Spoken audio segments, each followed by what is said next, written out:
Welcome to this session where we are having a live session. This is a part of the patent drafting for beginners, and I am Professor Feroz Ali, and this is being streamed to you from IIT Madras. So, as a part of the course, we have this open live session. Feel free to put any question that you may have in the forum. You can post your comments on the forum, any question that you may have so far in the course. And I have my colleagues who are watching the forum. They will be able to cut and transfer the questions onto a Google document, and I'll be presenting the questions along with the clarifications to the extent I can possibly do in a forum like this in the course of this live cast. So before we do that, I have a couple of things to discuss in this session. One, we will be looking at some of the questions you have raised in the past, largely questions that have been raised in the forum. We'll be looking at that, and I'll be trying to explain certain things and put things in the right perspective. That's one thing which I would like to do. And in the meantime, while that is being done, I would request you to come up with the questions you have so far had. Could be questions, clarifications, or things that you want to or more light on some topic which you didn't completely understand. It could also be a request to make it could also be a request to make another video or say a topic that needs to be covered in some depth or detail. It could be anything. So free feel to interact. The way in which you would do that is to post your questions as they are happening right now on the forum. I have people who are watching the forum, and that will be communicated back to me. So the first thing is we will cover a set of questions you have asked. I will try to give you, though some of them have been answered in the forum, we will try to cover them in some detail here. The second thing which I would like to do, the second thing I would like to do is to show you a patent specification for a very interesting invention, and take you to what we had done before. We had done this in the context of the combo pen. Do a similar thing for you to understand this entire course. What did we do in this course? We tried to get a disclosure. We tried to convert that disclosure into a problem solution statement. We worked on the problem solution statement to draft a claim. And then from the claim, we were able to draft the description or the descriptive part of the specification. So we would go through the process, but the process will not involve looking at an IDF or an invention disclosure form, because there simply isn't any IDF that we can discuss here. We would rather look at a patent specification of a granted patent and try to do this analysis. So this will help you in understanding how patents are drafted. So we look at a drafted or a granted patent and try to kind of reconstruct it, or rather, if you want to use the right word, try to work around it and see how that came into being. So that's the second thing we would like to do. After answering a couple of questions which you have already raised, we do an analysis of a patent specification. That's the second thing. The third thing is I will be introducing you to a workbook. This is a workbook which will give you quite a lot of traction in understanding this course. All the principles that you have learned in this course can be put into practice using that workbook. The workbook, which the link to the workbook will be shared soon by my colleagues, and you can download the workbook and you can start solving the exercises there. So what I would do in this session, in the latter part of the session, the third part of the session, is to introduce the workbook to you and to let you know how the workbook can be used. After that, if there is time and if you have questions and if you have raised some new questions on the forum, I would like to answer them, provided we have the time and provided the questions are of such a nature that we can answer them in a forum like this. So we begin with the questions you have so far asked in the forum. We call it the Patent Drafting for Beginners Q&A. The first question, there are certain things that you had asked pertaining to certain administrative issues on how to log in, how to find certain stuff on the thing. We have not we will not be discussing those things. That you can anyway ask them on the forum and get the answers. But these are more on the substantive things that we had covered in the course.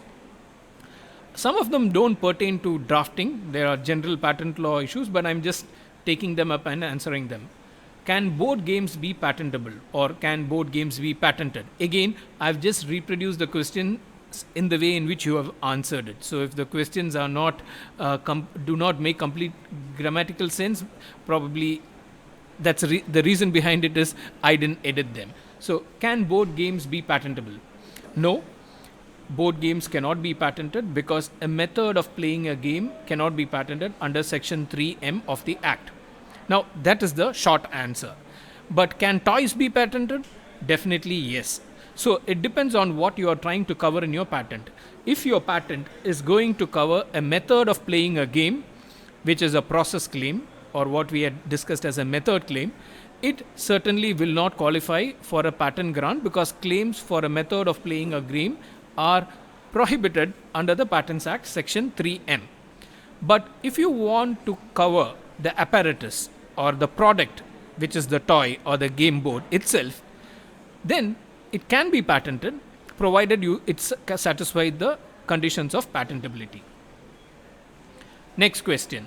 A patent was granted to penicillin. Can drugs be patented? Yes, drugs can be patented like any other invention. It should satisfy the criteria of patentability. Now we refer to the 4 conditions of patentability.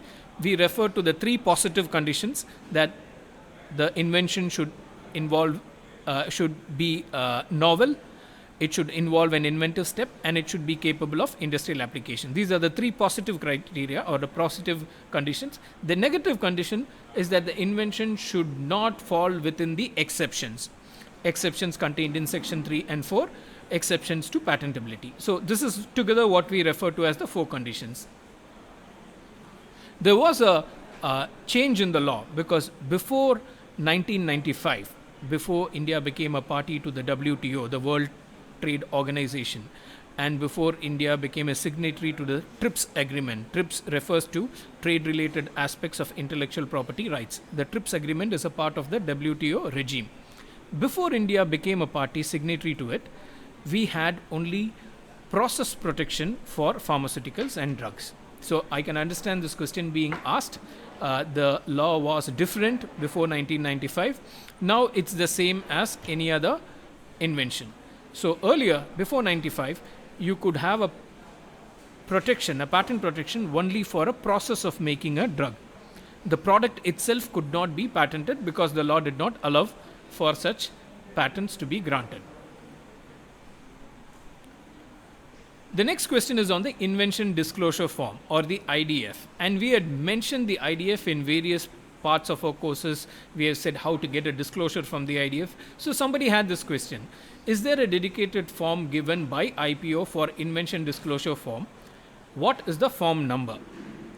Now, there is a part in patent drafting which has to be done in-house, which has to be done by the person who is drafting the patent, or which is the part if you take the analogy of cooking, there is quite a lot of cutting, chopping and cleaning that needs to be done before you present a dish on the table. So try to understand that. What we refer to as IDF, the problem solution statement, creating a draft claim, working backwards from the claim, filling in the specification, is all the pre-filing work that you would do, which is not presented before the patent office. Just how you would not present the process of making a dish before the customer who is there in a hotel to have a dish. Similarly, we don't present the pre-work material, the work that went before preparing it, before the patent office. For this precise reason, the patent office does not have a form for disclosing the IDF, because the IDF is still something which is not in a condition that you can present to the patent office. It is still while you are in the IDF stage, you are still in the process of extracting the invention from the inventor. The problem solution statement is also a part of that process. The first claim that you draft, the preliminary draft of the main claim, is again a part of the process. So the patent office does not have any form for you to cover or for you to present the pre-work, something that went before the actual work, to the patent office. The patent office, the first thing the patent office requires from you is the full patent application and the complete specification or the provisional specification. So this course, as we have mentioned earlier, covers the process of drafting up until the point where you can be ready with a complete specification or a provisional specification and file it. It does not cover anything on what happens when it's ready, how to file it, how e-filing can be done, what is the form, what are the fees, structure. So the course only covers the pre-work part of it. Or if you want to put it in another way, the way in which the dish is prepared. When the dish is presented, you need the forms. Prior art search. The next question is on prior art search. Can an inventor submit the prior art search results with the IPO examiner by documenting the relevant prior arts in a form? A similar practice is seen in USPTO. In the Indian Patent Office, we don't do it in any particular form. What we do is, if the prior art is relevant, we present the prior art as a part of the specification. So it can be, you can draft the prior art into it. In fact, when we go through a sample after this session, in the second session, we will actually show you how a prior art can be drafted into a specification, and it's a part of a drafting technique, how to cover the prior art in a specification. We don't have a particular form for it, but if the examiner or the controller feels that certain prior arts are relevant, the prior art will be raised in the controller's report, what is called the first examination report. In the first examination report, the controller can raise objections, can raise prior art, and can ask questions on that, which the applicant or the inventor will have to answer. So what the inventor can submit is the prior art which is drafted into the specification, and we'll soon see a sample of how that can be done. The next question is on the nature of inventions. Can a simple, straightforward invention be patented? The answer is yes. Inventions as simple as a post-it or a Velcro were patented. It need not be anything complex. The requirement for you have seen examples of ballpoint pen, seen examples of paper clip. So anything can be patented. It's not the complexity that is involved that merits a patent, rather the fact that it satisfies the patentability criteria. All inventions, just to reiterate again, should satisfy conditions of patentability. It's not the complexity that is involved that is relevant, it is the patentability. Next question is on the problem solution statement or the problem solution approach, which we had discussed in the class. What is the best portion of the invention for writing a problem solution statement once it is derived from the IDF? Can it be a part of background, summary, or first introductory paragraph of written description? Now, the questioner assumes that the problem solution statement can be culled out from the IDF. But the second part of the question says, can it be a part of the background, summary, or first introductory paragraph of a written description? Now, let me answer this. The best part in where you can look for the problem solution statement in the IDF is the portion in the IDF where the inventor discusses about the problems in the prior art or the background of the invention. And the best part where you can look for the solution part of the problem solution statement is where the inventor has discussed the invention in a summary fashion, not into the details, in a summary fashion. Now, for us to give you a good hold of it, we'll be doing an analysis of a patent specification in the next session. As a part of this live cast, as I said, there are 3 sessions to this live cast. So those of whom who have joined in late, we are right now in the first session of the live cast. Soon after the first session, we'll have a second session where we will analyze a patent specification. There we are going to show you the portions of a specification which actually incorporated the problem solution statement. So to formulate a problem solution statement, as soon as you gather the information from the IDF, it will usually go into the background part. The problem will go into the background part, and the solution will go into the summary part. This is something which we had discussed in one of our lectures If you have any pertinent question on this, please raise a question on the forum. We will direct you to the particular lecture. The next question is on writing complete specification. Is one expected to know the complete operation of a product to describe the product with apt specifications in a patent application? Now I go back to the cooking example. How will you explain how a dish is done without actually knowing how it is done? You need to know everything if you have to write the recipe for it, isn't it? Similarly, if you are going to write a specification for a patent, you need to know every ingredient, every step, every masala that you add to it for you to be an expert to say that I know what has gone into this dish. I've written the recipe for this dish because I know the process involved in it. So if you are doing the job of an agent, you need to know the complete process. So you need to have complete knowledge of the product required and describe the enablement. We have seen it in our lectures that there is an enablement requirement, there is a requirement of disclosure, there is a requirement of definiteness in the claims, fair basis. All these things can be satisfied only if you have a complete knowledge of the operation. And how you get the complete knowledge of the operation of the invention is by getting a disclosure from the IDF. Sometimes the disclosure may not be sufficient. Then you will have to follow it up with some questions, what we call the interview. You have to interview the client and get these details out. The next question is on physical embodiment.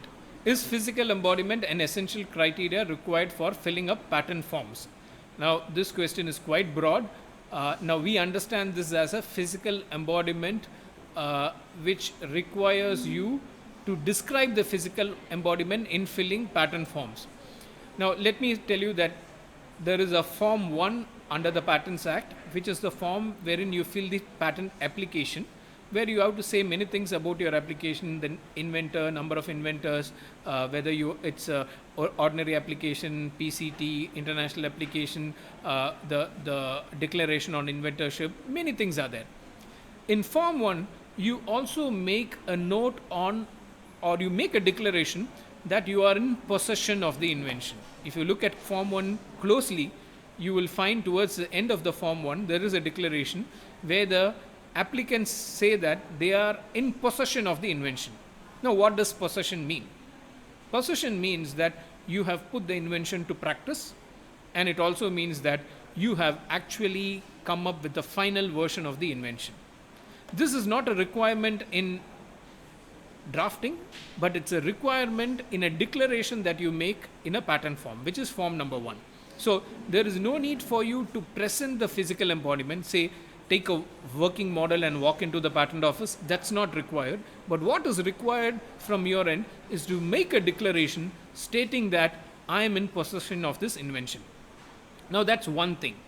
Now in certain inventions, the patent office may want you to produce a working model. For instance, you claim an invention which is capable of perpetual motion. And we understand that with little knowledge of physics, we know that perpetual motion cannot be achieved in the real world. Now, if you still insist and if you want the patent office to grant you a patent covering a mission that is capable of perpetual motion, then the patent office very smartly will ask you to produce a mission that is capable of perpetual motion, and the mission or the model has to be worked before the patent office. So the patent office insists on working models in very rare cases.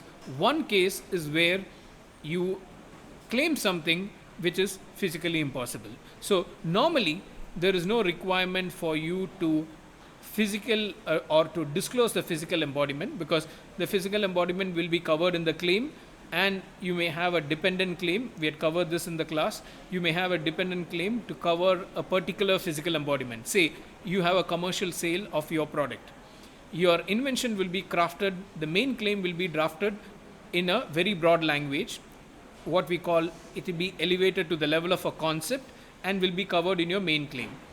All the subsidiary claims, say the dependent claims, in one of the dependent claims you can cover the market embodiment or the embodiment that you are currently selling in the market, so that if there is an infringement, you can just direct to that claim and file a case before a court saying that this particular claim is being infringed apart from the main claim. So that's a technique which you have already discussed in the class. So no inventions should be perceived as a concept. This is from the drafting perspective. all that I have explained to you about possession and working model is when you get into the prosecution at the patent office. But from the drafting perspective, a physical embodiment need not be the foundation for drafting, because we want you to have a broader protection for your invention, for which you need to elevate the invention to the level of a concept. But as I mentioned, models may be submitted if they are requested for, and the request will come from the patent office. The next question is on claims. What is the total number of claims possible in an Indian patent application? You can file as many claims as you are willing to spend money on. There is no fixed number for the claims. There is a minimum number of 10 claims which your initial fee will cover. Depending on how many claims you have and how deep your pocket is, you can file any number of claims. There is absolutely no restriction on the claim, but understand you are charged per claim because claim involves extra work from the patent office. So anything over 10, you are charged extra. You want to have 100 claims, you will be charged extra. 1000, you will be charged extra. And we have a first schedule to the patent rules. You can check the first schedule to look at what will be the fee if you one fine day plan to file a patent with 1000 claims. You can check it out. International patents. The next question is, if I have a patent which let's say IPC, can someone file a patent with CPC that is borderline infringement on my patent? Now, people who have not followed this course closely will be like pulling their hair saying, what is this IPCCPC? But let me just explain that. Now, IPC and CPC are classification codes. Any invention will fall under some category.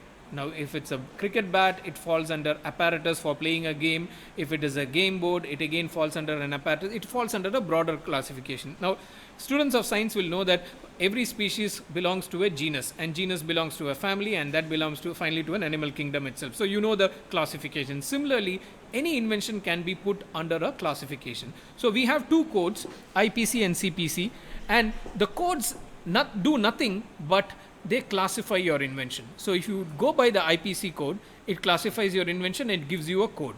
The same invention would fall under the classification of a CPC code as well. Now, when we did the cricket bat example, we actually showed on the WIPO website how the IPC code and the CPC code are slightly different, but they both capture the invention. So the codes themselves, they are not offices or countries where patent application can be filed. Now, this point has to be very clear. IPC code or CPC code is not the office or the country where you file your patent. They are just codes to classify categories of invention. So if something falls within the IPC, most likely it will fall under the CPC as well, albeit under a different code. The next question is how to find inventor. Now, that's how we have titled it. The question is, several times in an organization for an invention, there can be n number of people who claim to be the inventor due to hierarchy or seniority. Now, in such cases, how to find that who is the true inventor? Further, is there any legal way to stop such people who put their names as inventor just because of seniority? Now, here is the hard truth. If you are working in a department and you really slog out and come out with an invention, and the head of the department claims it to be his invention, if he is not very generous. If he is generous, he will make you the co-inventor. Then come in terms with the fact that this is how most organizations work. Now, inventors cannot claim, very rarely we will find cases where inventors go and say that, my head of the department actually used my name. It is my invention. He used my invention and filed it in his name. Or if you are working for an organization or a company, very rarely will your rules of employment allow you to make a independent and an individual claim for something which is a part of a group. So how you claim a share in an inventorship will depend on the rules of your organization. It's as simple as that. Patent law does not get into that. If you want to have a 50-50 ratio with the two co-inventors, patent law is fine with that. If two inventors want to share it by 75-25, patent law is again fine with that. Because if you see the form, The forms do not ask for the ratio of ownership. The forms just ask for you to mention who is an inventor. Now, there could be a sad case where an inventor is not even mentioned. He contributed in a big way to the invention, but the seniors took the credit. Patent law does not interfere here. Patent law just goes by the disclosure made by the applicant. So, the inventor's name or the names of the inventors are disclosed in Form 1. So, who files Form 1? Before filing Form 1, what is the rules of employment? If you came and worked as a part of the team, what were the rules of associations that were in the team? All these things are extraneous to the patent law. The patent law is not interested in this. They just want you to make a disclosure. But assume that a disclosure is made and somebody files a patent and you realize that the patent actually, the invention actually belonged to you, and somebody took it away from your team. There was a team A and team B, and team B was not actually involved in the invention, but team B took the credit. Then it becomes a legal dispute. And to resolve legal disputes on inventorship, there are two mechanisms. You can either go to the intellectual property office, the patent office has its own mechanism, or you can go to the courts. The next question is on novelty. There are a lot of patent applications where novelty mentioned in an application can be easily seen as obvious, and in some cases in naivety rather than novelty. Is the novelty factor entirely dependent on quality of English in inverted quotes used and the mannerisms of presentation in inverted quotes in the application? Now, I've told you I have not edited the questions. I've presented them as they are. Now, novelty is determined by prior art search. And I'm of the opinion that a good prior art search where equivalents are searched can get over a cover up by using better language and smarter presentation. So if you want to present something in a better language, or you want to your manner of presentation, you will still be caught if you do a good novelty search, if you do a good prior art search. And a good prior art search, which we had covered in our classes, is done using the classification codes, the IPC and the CPC codes. And when you do a classification code search, and we have covered this in detail, it's quite unlikely that somebody can get over by just changing words or by changing the manner of presentation. I mean, we have a system which has worked for more than 100 years, wherein the patent office is able to pick up quality of English issues and mannerism of presentation issues. The next question is on the title. Can there be a change to the title of the invention as filed in provisional? If yes, then could the applicant change it anytime, or only the patent office had the right to change according to changes in specification? Now, this is not something this is completely out of syllabus. We only tell you how to draft a title, but there is a provision to change the title. A title forms a part of the specification. Parts of the specification can be amended under section 58 of the Act. Yes, the title can be amended. Now, this is the last question that we have on drafting patents. What could be a good approach towards drafting a patent? Whether we should start writing specifications, draw first, or start with claims. The Bajaj patent mentions apparatus with the help of drawing in a claim like engine in bracket 22. Is it mandatory in Indian Patent Office to denote parts in the claim? Now, the gist of the course is that we have covered a methodology which is to start with the problem solution statement, move to the primary claim, and then complete the description. So we advocate the approach of starting with the claim, but we also have some work that you need to do before you start with the claim. That is to draft the problem solution statement. Now, so in that order we recommend things, and there are others who recommend different orders, but it's a choice of style and choice of how you want to approach the work. To answer the second part of the question, yes, parts need to be denoted in parentheses. This is a requirement under Rule 13 of the patent rules. Now that concludes our first session. I hope people are asking questions. Please be active on the forum. We will now just transpose the questions onto a Google document where you can see it, and I'll try to answer it at the end of session 3. So session 1 just got over and it took us close to half an hour. Now let's move to session 2.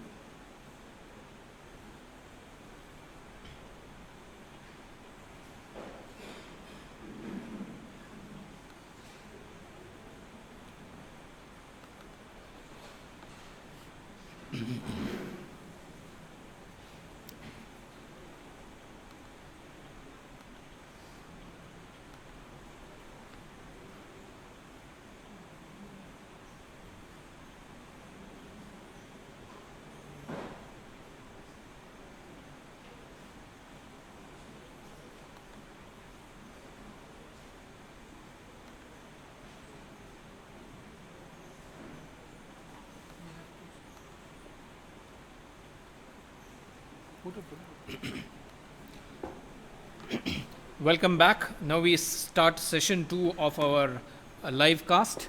I have some good news for you. People have been active on the forum. We have close to 30 questions. Let's see how we can accommodate it. If you are not able to answer it in this session, rely on us. We will be answering them in the forum, but I'll try my best to take them up here. So we had initially planned this session for 1 hour, but we may stretch it till we need to answer all your questions. Okay, in session 2, we will be looking at a specification. This is a very interesting patent. The patent is titled Lubricated Catheter Balloon. Okay, that's the title. You can see the title here, Lubricated Catheter Balloon. Now, we will just quickly take you through this because we have already done one analysis of a specification. This analysis is done so that you understand which part of the patent drafting gets into which part of the specification. We had seen problem solution statement, we had seen drawings, we had seen a brief description, summary, all these things we had seen. The analysis will help you to understand what gets into which part. Now, abstract. Now, you had seen that it's a very short abstract. A dilation balloon comprising an inner surface and an outer surface. The inner surface having lubricious material disposed thereon to reduce friction or to prevent adherence to adjacent layers and thus reduce the pressure required for inflation. So, there is a lubricant on the inner surface. Now, what is a catheter? Now, some of you may, these are just drawings, we'll skip the drawings. Now, the first highlight under background of invention, medical balloon catheters having a dilatation balloon located at their distal ends are used surgically for insertion into blood vessels, a urethra, or body conduits for the purpose of reducing stenosis or blockages. Essentially, if you have a blood vessel or something blocked, you can send a catheter and you can unblock it. I mean, if you any one of you is aware of angioplasty and angiogram is done by this process. So you can in an angioplasty you can actually send a catheter and also a stent. Quite a lot of possibilities are there. So normally a catheter is used to send inside the human body to unblock a blood vessel. Largely the use. Now, I have highlighted two things beneath it, CLR with an R in a circle and Hytrel. Now, these are trademarks. Now, trademarks can be used in the descriptive part of your specification. You would not use trademarks in the claim. This is a point which we had covered in the class. Now, if you read down, now this is a document, you can note the number, patent, US patent number 6444324. And download it and read it at your leisure. Now, what we have done here is we have highlighted what were the issues that would amount to a problem. Now, you can look for the problem in the background of the invention. Now, we have just highlighted some aspects of the problem solved by the invention. One is such material not typically by themselves lubricious in nature. So, they referred to something that existed in the prior art and they said it is not lubricious or coated with a lubricant in nature. Second, it is very difficult and in fact almost impossible to do so without having portions stick to each other and possibly tearing the substrate, particularly in the absence of a lubricious coating. Again, it brings out a problem in the prior art. Now, if using for stent delivery, it will need extra pressure to expand the stent and release it. Again, a problem in the prior art. Now, the method of overcoming is mentioned. One method of overcoming is mentioned, and it is also mentioned, however, coating the outside surface not only addresses the half of the balloon surface for this, but also may lead to what is referred to in the art as watermelon seeding. Now, watermelon seeding is nothing but the balloon collapsing, the balloon just collapsing. I mean, if you read this, you will find that. Now, therefore, it is necessary to have an expansion or contraction without slippage. So, the balloon when it collapses, it slips. So, to prevent that, a solution has to be devised. And the patent specification goes on to explain US patent number 5503631. Normally, when we refer to a number, we just refer to the last three digits. So, 631 gives one solution. There is another method in 467. There is another issue with regard to the lubricant utilized in the outside of the balloon is hydrophobic, how it reacts to water. Now, all these issues are mentioned, and there is also another patent that is mentioned, patent 899. Again, a prior art is mentioned. Now, what this does, it presents a problem, and it presents all the existing solutions to the problem, and it also says that the existing solutions are not satisfactory. Now comes the summary of the invention. So, what you cover in the background part is essentially the problem and attempts to solve the problem, and the fact that the attempts are not perfect or there is still scope for improvement. Then in the summary part, you mention your invention. So, if you see the highlighted part, method of coating an inner surface of a dilatation balloon used with a catheter device with a lubricant in order to overcome friction between surfaces in contact with one another and to consequently reduce the opening pressure required to inflate the balloon. We had already mentioned in our class, the first sentence of your summary has to be the broadest sentence capturing every aspect of the invention. It need not capture the problem. In fact, the problem is mentioned in the next statement. This can also avoid the problem of watermelon seeding. So, what is mentioned here in the first part of the summary, or the first sentence in the summary, is the solution followed by the problem. The problem in the art is mentioned in the background of the invention. Okay, now let's quickly go through the remaining parts of the specification.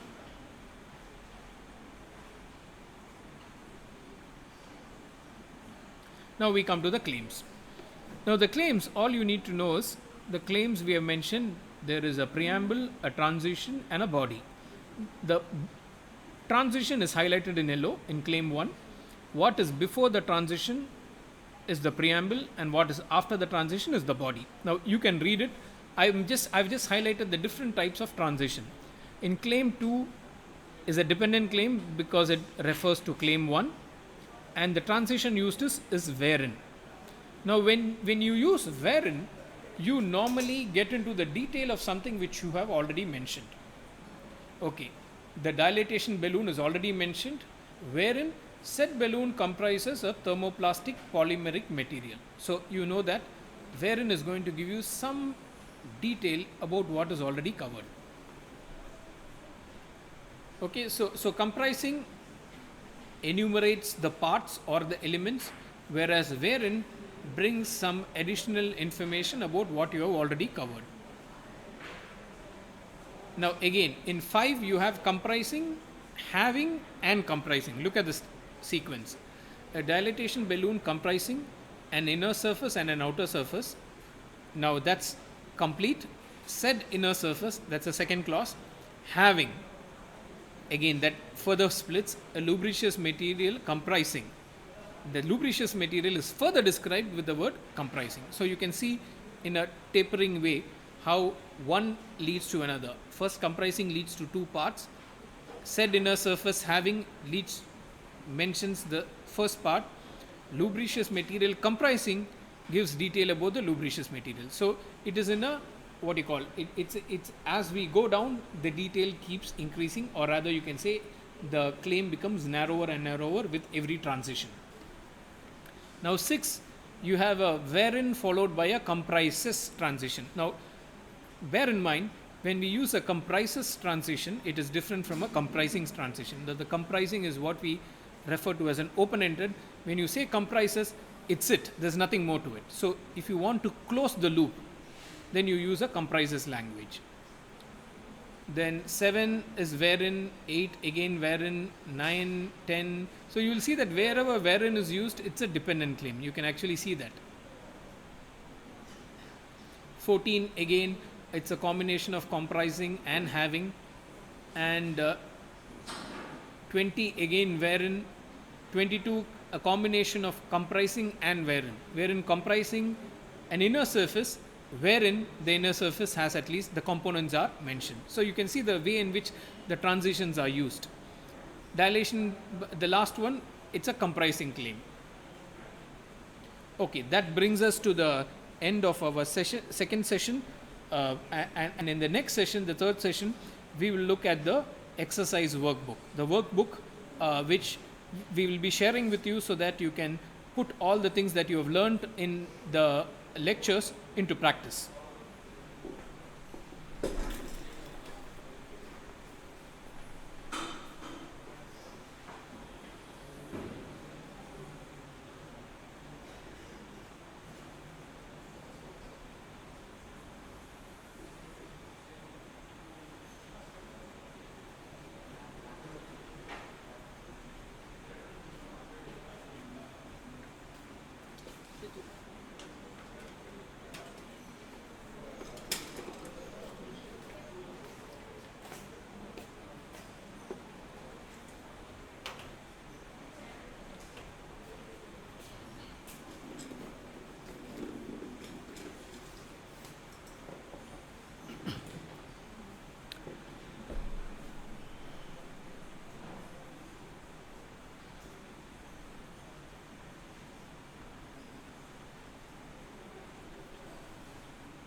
Welcome back.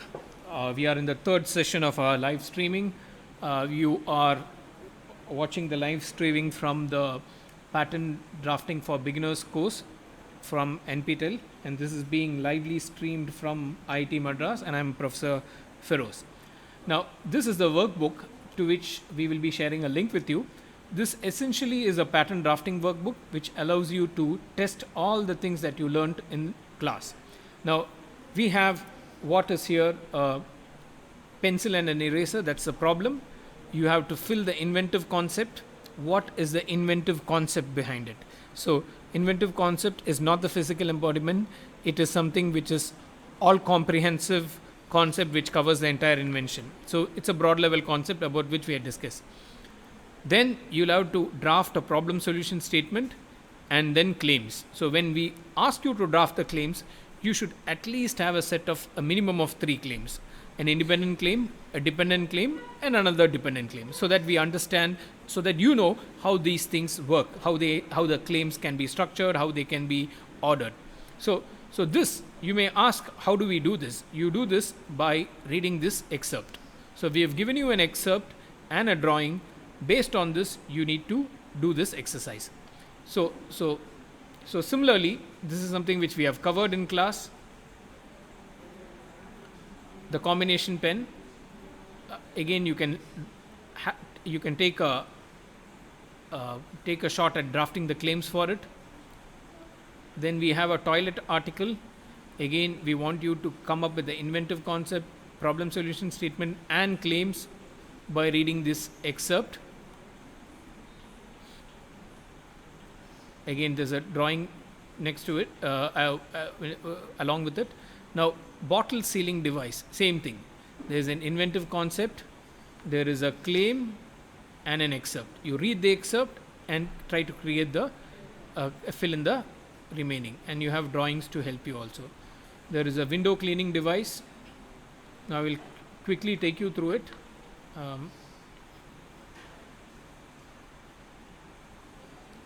Okay, there's a drawing to it. Now we have a paper clip. Again, you have to come up with the problem solution statement, claims, and there is an excerpt, and production of ammonia. You have to read this excerpt and come up with a claim. Lubricated catheter balloon, which we had just seen, but though you have seen the claim, you could still try your hands on it. Okay, and here is the illustration and the description. So what you are essentially doing, I know it's a tough thing to do because the description is very short, and so, but you can let your imagination run wild. The point is whether you are able to identify the inventive concept, whether you are able to see the problem solution statement, and whether you are able to create a working claim or draft a basic claim. So that's the objective. So keep the objective in mind. Even if you don't have enough information to do it, I would suggest that you go ahead with this. A rocket apparatus.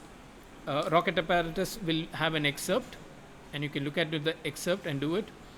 Now, lubrication of two-stroke internal combustion engine. Again, there are three things that we want you to fill after looking into this.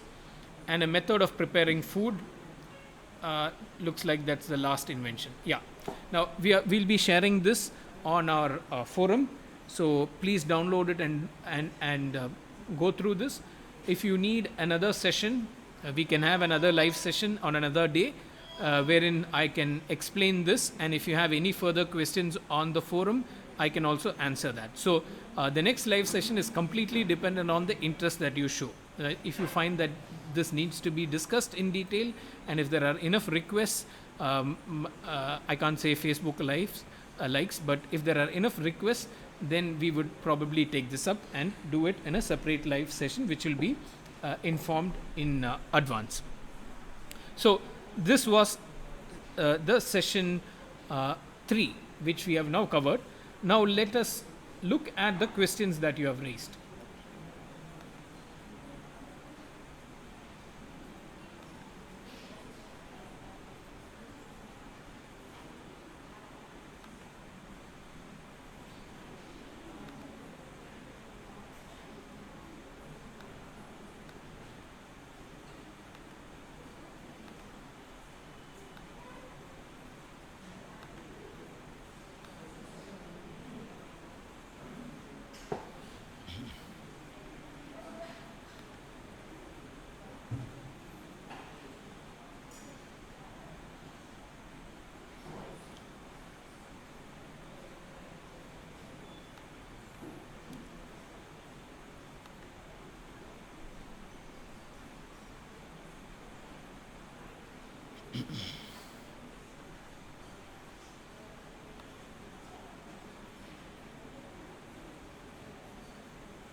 Okay, now we have the questions here, and it's just what was put on the forum. We have just cut and pasted it here with your names next to it.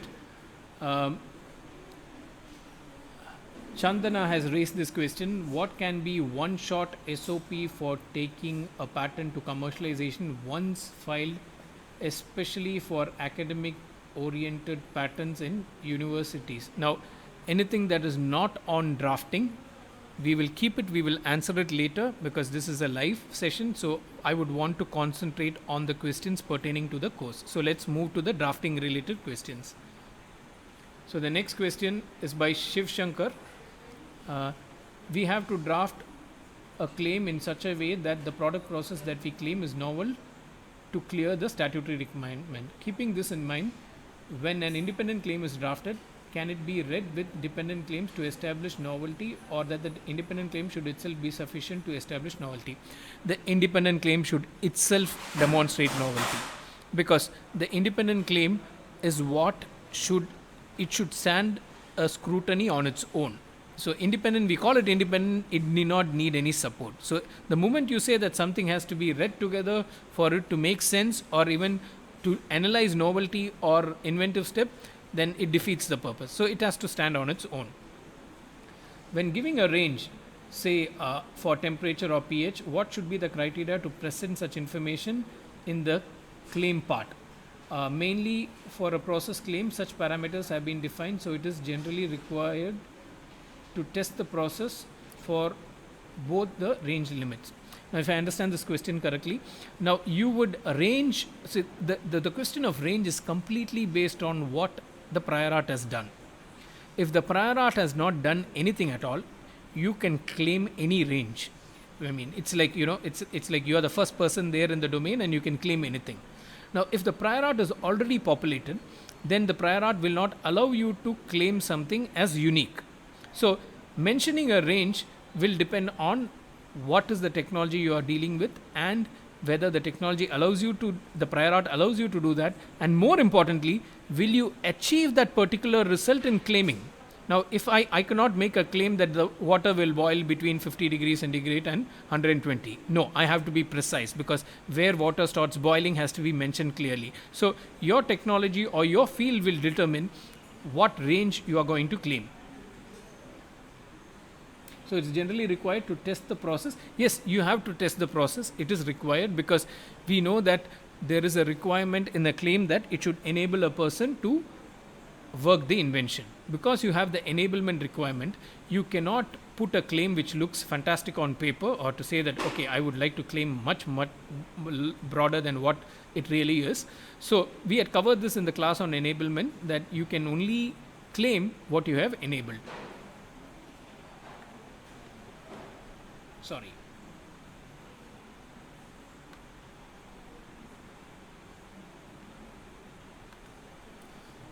I enjoy learning the drafting code. My question is, if I get okay, any question that is related to something other than the patent drafting course, the syllabus of the course, we would love to answer it. We will answer it, but not in a live telecast of this nature. So I will skip all the questions. So I'm not even going to read the questions aloud. I would rather read it first and then come to it.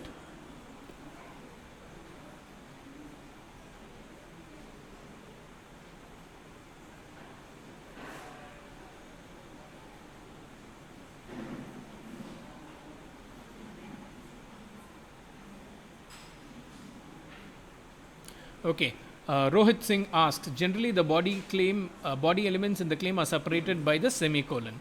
But one of the claim that we have seen in United States, in claims, they have used both the semicolon and the colon. I would like to know if that is correct. I would also like to know, Rohit, whether that is correct or whether it's a typo. It will be nice if you can show it to us, pass it on to us. We would like to see, because if the sentence allows it to do, I'm still not sure whether the English punctuation will allow you to do that, but I would like to see before I can give you a comment on that. Okay, Swati asks, how can we practice patent drafting? How a lawyer can contribute to patent drafting applications in a better way? Okay, excellent question. Now, how you practice drafting is by doing more of it. How do you practice writing poetry? By writing more of poetry. How do you practice writing short stories? By writing more of short stories. Now, to do that, you should read quite a lot of short stories, quite a lot of poems, and by the same logic, you should read quite a lot of patent specifications. Now, if you want to really take drafting seriously as a career option, then you should be reading patent specifications left, right, and center. You should be reading, because the style is in those documents. So if you want to pick up a style, pick up a particular way to use something, you are going to pick it up by reading more of it. There is no shortcut. So the only way you can practice drafting is by reading more and more of specification and trying your hand out in drafting. And what we have given circulated, the patent drafting workbook, is an excellent place to start your drafting exercises. Does the Indian law on patents require any technical formalities to as that of foreign laws? Sorry, Vikas, the question needs some more details for me to understand it well. If you can supply those details, I can answer your question. Okay, Viraj asked this question. Can you please explain commercial embodiment again? Now, commercial embodiment is, if let us take the Bajaj invention, the twin spark plug embodiment. Now, assume that there was one. The main claim was for two spark plugs placed opposite to each other. Just assume that the main claim, the main claim was only for the use of two spark plugs without any detail as to how they are placed. Now, in the process of manufacturing, though the claim covers 2 spark plugs without telling how they are placed, in the process of manufacturing, Bajaj actually finds a difficulty in placing the spark plugs opposite to each other. So what they do, because the engine and there are so many other things in the motorcycle, they place both the spark plugs next to each other. So while filing a patent, Bajaj will file a main claim without any restriction on the placement of spark plugs. It will just say 2 spark plugs. You could place it anywhere.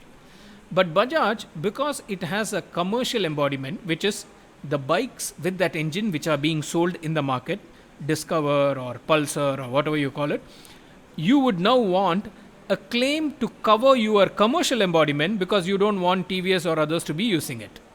And if TVS or others or Honda is going to use it, you can now say that I have a dependent claim which covers my commercial embodiment, which is placing 2 spark plugs close to each other because the design does not permit me to place it opposite to each other for whatever reason. So if you have a commercial embodiment covered in a claim, when you approach the court, it is much easier for you because you already have covered the embodiment. So Bajaj would, in that case, would say that my claim 1 is infringed along with claim 3. Say 3 covers the placement of spark plugs next to each other. In that case, it will say it covers 1 and 3.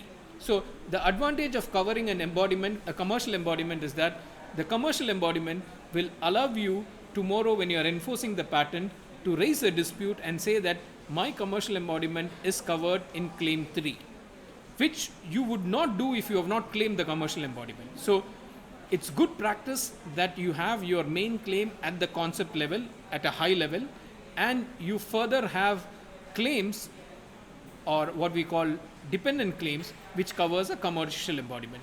In short, commercial embodiment refers to that part of your invention or that variation or that version of that invention which you are selling in the market.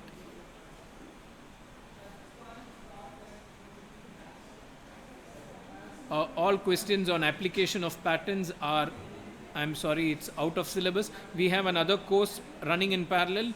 Please raise these questions there if you are already enrolled for that course, and we could have a live session in that course as well. So please please post your questions there, but we will try to answer them in some place or the other.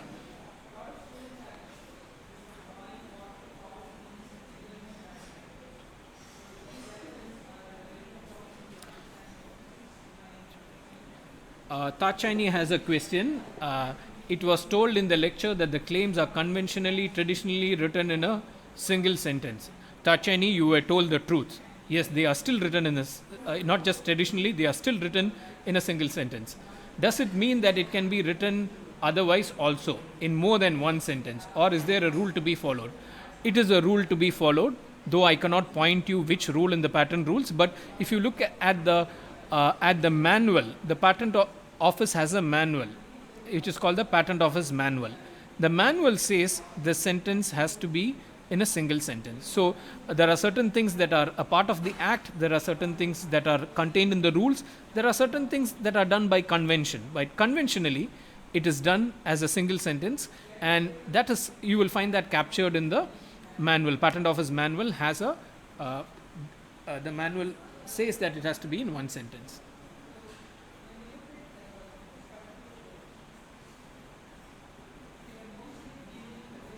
Okay, all the questions on which are outside the syllabus,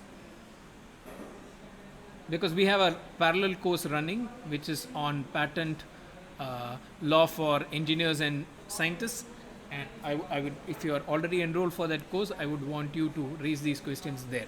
It will definitely benefit the right audience if I answer them as well.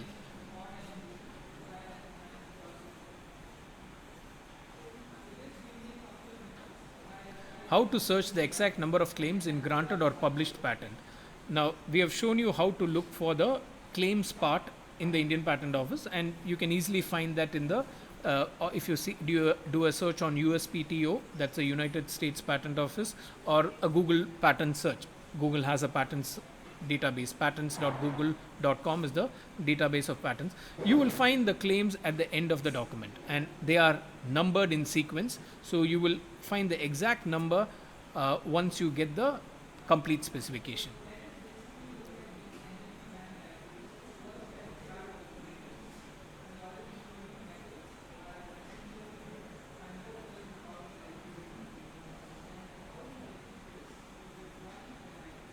How to draft claims with IF condition. Can you please explain what IF stands for? Ramakrishnan has asked it. What does IF stand for?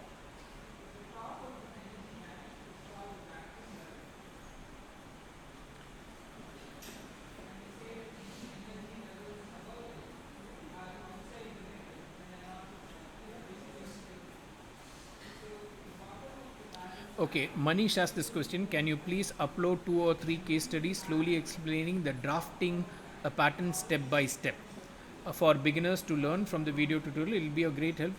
Okay, see, Manish, you have to do the course. There is no one case study that we can show it, because as people who have done this course would have understood, it requires quite a lot of principles. It requires you to do quite a lot of reading, and only then we can do this demonstration. For now, I have circulated a drafting workbook, and if you have followed the course and if you have done all the video lectures, you should be knowing how to fill, or at least how to complete the workbook.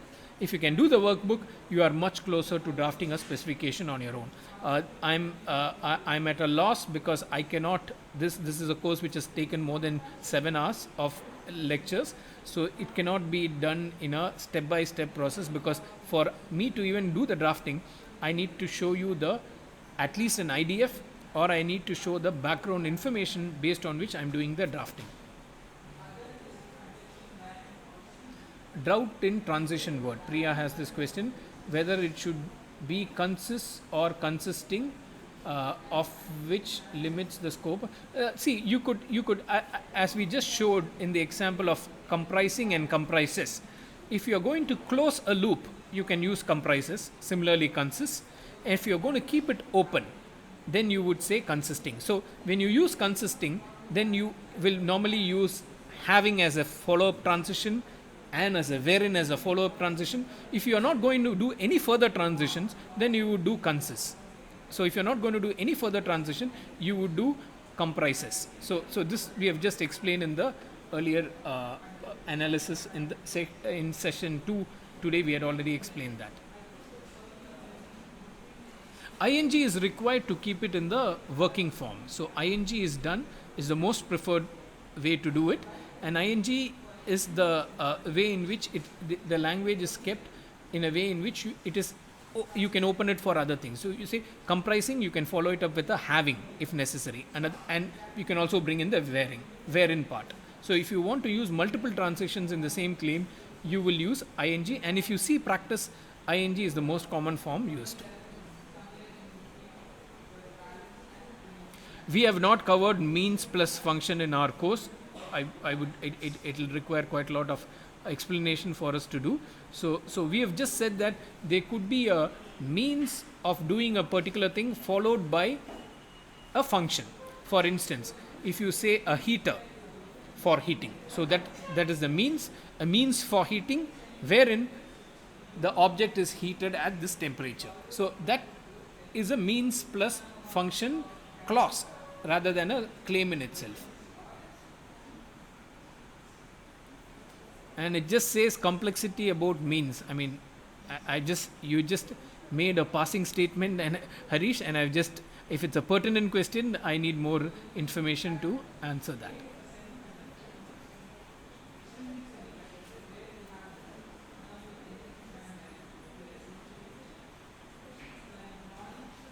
Okay, there is a question from Priyanka. While drafting a patent, if it's not funded by agencies, institutes, organizations, how can we go about in such a case? How can we go about what, Priyanka? Can you just explain that? Can we instead process patent application as product patent, need fund? See, these are subject matters which we have not covered in our class. the choice between filing a process patent and a product patent. That's covered in a different course. The name of the course is Patent Law for Engineers and Scientists. I hope you have enrolled for that course, and if we need to have a live session there, we could have that as well. But this in there is no whether you file something as a product or a process is a strategy.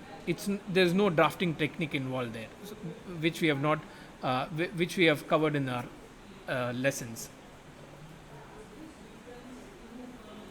Yeah, this again, Priyanka, we had covered it.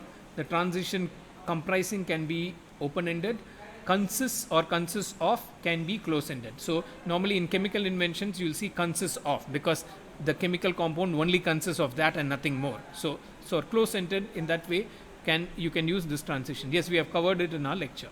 You have just mentioned it. It's easy for me to see a question when I see a question mark. So when you say certain things without framing a proper question, I find it hard to understand what the question is. I may sometimes feel that it's a comment and I may just go ahead.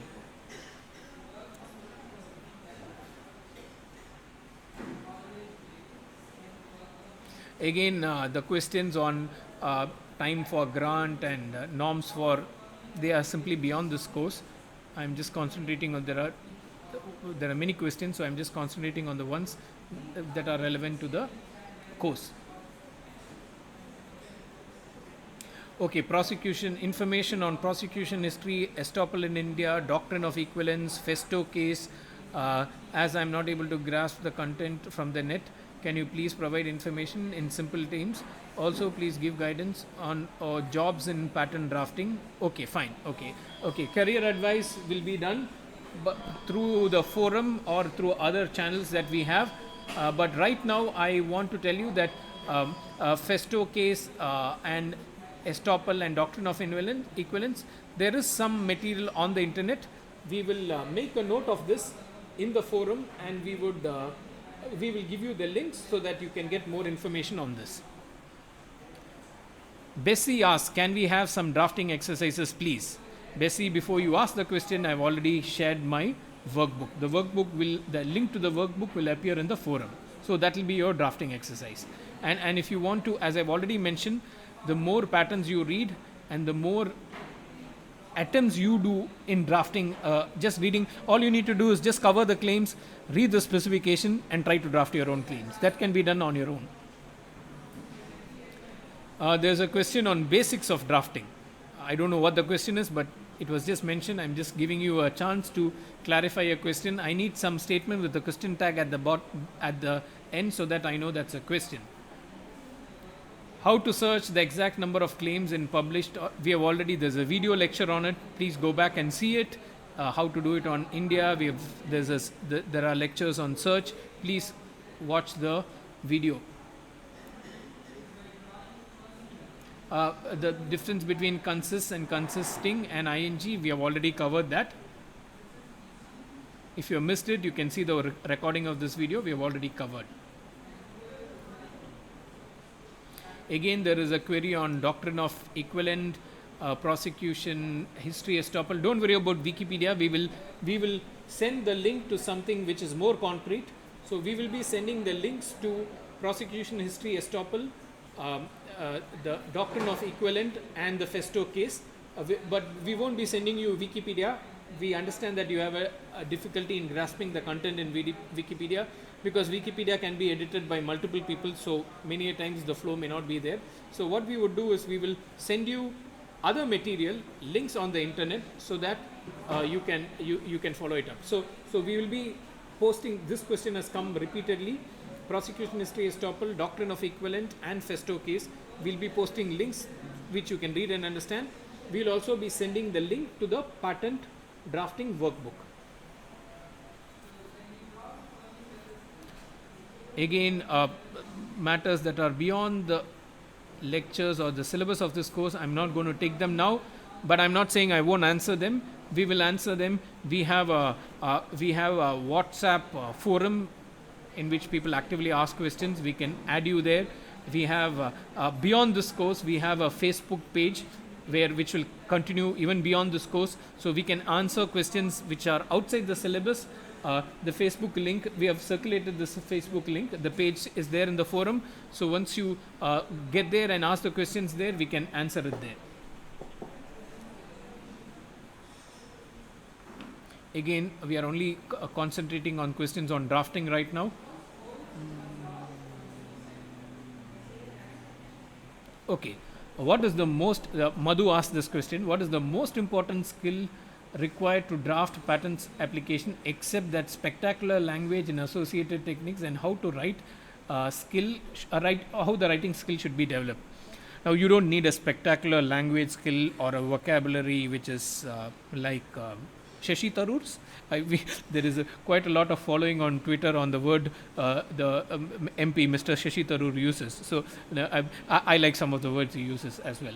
So you don't need that kind of a vocabulary. If you have a tool which is like a thesaurus and a good dictionary and a domain dictionary. There are some dictionary on chemical terms, dictionary on biological terms, dictionary on biotechnology. If you have a domain dictionary and if you have a thesaurus and if you have a normal dictionary, you have all the tools that you require. Now, what you require is more of a dedication and steady practice in doing the art. You will get better over time. So the most important skill is your ability to read many specifications, quite a lot of them, and repeatedly try your drafting by, as I said, all you need to do is download a specification, cover the claims or remove the claims, or ask your friend to just edit the claims, cover it up, Photoshop it, whatever, and you just read the specification and try to draft your own claims. So for that, you will have to have an input of reading quite a lot of claims. So if you read a lot of claims, which is reading quite a lot of specifications, which I understand is a boring job for the uninitiated, but you are all dedicated people who have done this course, so you can always do that. So you would expose yourself to reading more specifications and domain knowledge in that particular area. Say if you are in biotechnology, you will be reading much stuff on biotechnology and acquaint yourself with the technology so that drafting comes to you easily. Now, Manish asked this question, comprising, consisting. We have already answered that. There's a question on forms. We will not deal with that now. It's out of syllabus. If we have another course, I will end up repeating myself in many places. Professors do that all the time, but let me try to avoid it here. Okay, can a person who drafts a patent on behalf of an inventor file a request for examination? Request for examination can be filed by an interested person and by the applicant. Okay, legal assignee and all are things, because if I take and answer a question that is out of syllabus, I will be unnecessarily confusing people who have followed the course. They may get an impression that I actually covered it and I'm explaining here. That's the most important reason why I am not answering questions that are out of syllabus. I would love to do it. We can do it in another time. Probably if you have a request, post it on our Facebook page. We will take it up and answer it in another live session if you want it. Can we patent an idea for which a prototype is half completed? Again, that's a strategy part. If you are reasonably sure that your half completed prototype will eventually lead to a full prototype, then you may do that. That's a short answer. Amit had asked that question.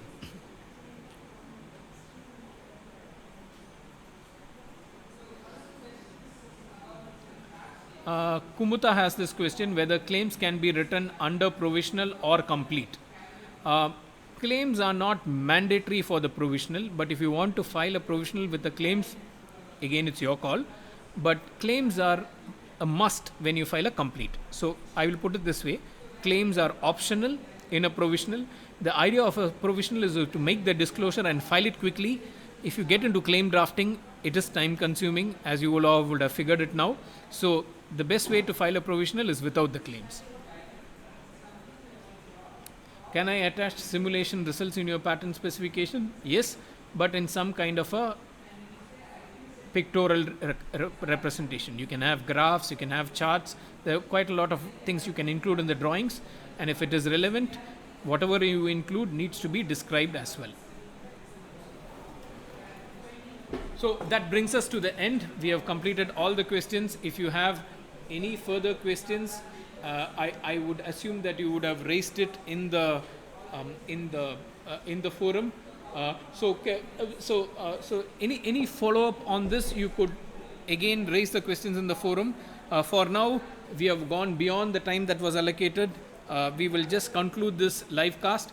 If you need another live cast like this, say for instance you want to analyze how the workbook can be done, again that will involve, I would, if you make that request, I'm going to ask you all to submit the completed workbooks, and only then we will proceed with that. So that's one requirement I would want you to do. You can complete the workbook in a way you find it and send it to us. You have our contact details, and then we could have a live session on the workbook if it is necessary. So I completely go by what you will now request for. Now with the end of this week, we will not have classes because the course is over, but the exams are in April. But nothing stops us from having more live sessions like this. So that is completely based on your interest, the questions you ask, and the level at which you want to involve and participate in this course. So thank you for being there. Till next time, bye-bye.